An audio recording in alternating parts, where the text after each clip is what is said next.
बच्चों, आज हमने स्टार्ट करना है 9th क्लास इंग्लिश का chapter number 3 that is dynamics. So first of all इसको आगे पढ़ने से पहले हम देख लेते हैं कि डायनामिक्स होता क्या है। डायनामिक्स जो है हमारे पास फिजिक्स की ऐसी ब्रांच है जिसमें हम दो चीज़ों को अंडर स्टडी लेते हैं। फर्स्ट के इसकी काज क्या है और उसकी वजह से काज की वजह से जो मोशन हो रही है बॉडी में प्रोड्यूस वो क्या है। तो ऐसी ब्रांच फिजिक्स की जिसमें हम काज और मोशन दोनों के बारे में स्टडी करते हैं, तो वो हमारे पास डायनामिक्स होती है। इसका फर्स्ट ऑफ ऑल जो टॉपिक है वो है फोर्स। और आगे टॉपिक्स पे जाने से पहले हमें पता होना चाहिए कि फोर्स क्या होती है। फोर्स हमारे पास इज़ अ काइंड ऑफ पुल और पुश ऑन एन ऑब्जेक्ट। सो हम इसको कह सकते हैं कि पुल और पुश ऑन एन ऑब्जेक्ट। किसी भी ऑब्जेक्ट के ऊपर जब हम कोई पुल और पुश उसको करते हैं तो बेसिकली हम उसके ऊपर फोर्स लगा रहे होते हैं। एग्जांपल में हम कह लेते हैं कि हमारे पास लेट फॉर एग्जांपल कि एक बाल है और बाल जो है वो एट रेस्ट है और इसका मास जो है वो m=0 है। ये बाल जो है जब तक हम इसके ऊपर कोई फोर्स नहीं लगाएंगे, एक्सटर्नल फोर्स कोई F जो है उसको नहीं लगाएंगे, तब तक इसकी कोई मूवमेंट नहीं होगी, ये रेस्ट पे रहेगी। जैसे ही हम इसके ऊपर कुछ फोर्स लगाते हैं तो ये स्लाइटली क्या कर लेती है, थोड़ा सा रोटेट कर लेती है और आगे जाके मूव करती है। इसका मास जो है यहाँ पे मास फॉर एग्जांपल इसका 1 kg लेट फॉर एग्जांपल। तो मूव कर गया और इसके बाद क्या होगा कि मूवमेंट की वजह से मूवमेंट की बेसिकली काज क्या थी, इसके ऊपर हमने फोर्स लगाया था। इसकी अगर हम बात करते हैं तो फोर्स जो है हमारे पास एक वेक्टर क्वांटिटी होती है। F is a vector quantity. Vector quantity क्या होती है कि ऐसी क्वांटिटीज़ जिसको डिफ़ाइन करने के लिए हमारे पास जो हो वो डायरेक्शन और प्लस उसका मैग्नीट्यूड हो वो ज़रूरत हो। हमारे पास वेक्टर क्वांटिटीज़ वो सारी क्वांटिटीज़ होती हैं जिसमें हमारे पास मैग्नीट्यूड और डायरेक्शंस दोनों इन्वॉल्व होती हैं एक क्वांटिटी को डिफ़ाइन करने के लिए।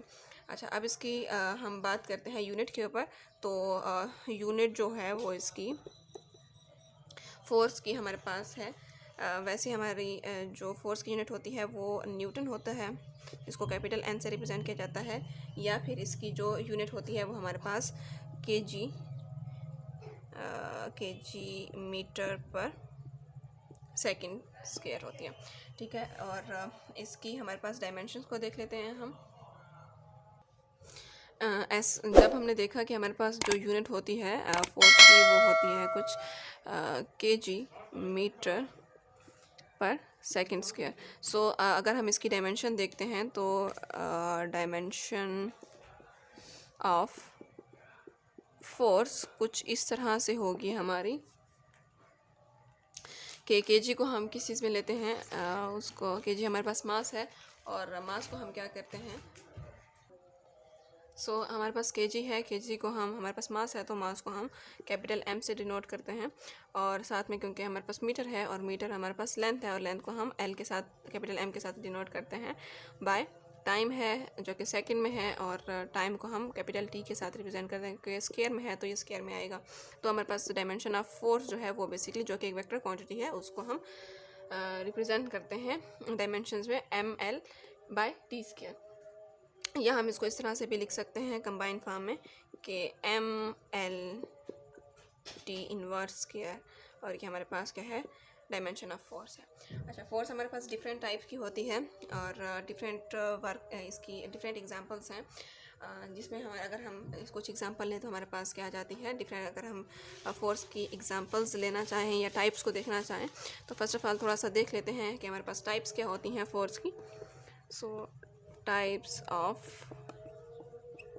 फोर्स। हमारे पास basically different types of forces होती हैं। सिंपल हमारे पास वो जो पुल एंड पुश की फोर्स होती है, ठीक है। इसके अलावा हमारे पास फ्रिक्शनल फोर्स होती है,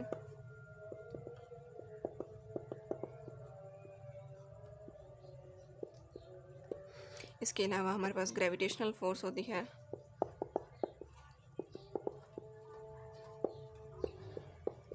ठीक है। इसके अलावा भी डिफरेंट हमारे पास फोर्सेस हैं। मैग्नेटिक फोर्स होती है, इलेक्ट्रिकल फोर्सेस होती हैं, कि हमारे पास वो फ्रिक्शनल फोर्स वो होती है जो कि सरफेस की रफनेस को रिप्रेजेंट करती है। Gravitational pull and push force में सबसे पहले अगर देखा जाए तो पुल एंड पुश फोर्स हमारे पास वो फोर्स होती है जो कि किसी ऑब्जेक्ट को हमने मूव कराने के लिए उसको या मूविंग ऑब्जेक्ट को स्टॉप कराने के लिए हम लगाते हैं। इसके अलावा हमारे पास फ्रिक्शनल फोर्स है जो कि रफनेस ऑफ द जो सरफेस होती है उसको रिप्रेजेंट करती है, और ये बेसिकली हमारे पास मूवमेंट को कम करने के लिए यूज़ की जाती है। ग्रेविटेशनल फोर्स वो फोर्स है जिसकी वजह से सारे ऑब्जेक्ट जो होते हैं वो अर्थ के सेंटर की तरफ आते हैं। और इसके अलावा क्या होता है कि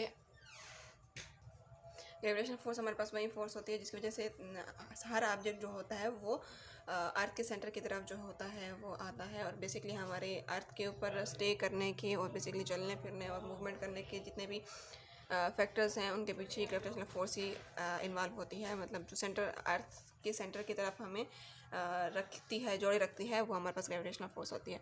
this is all about force topic.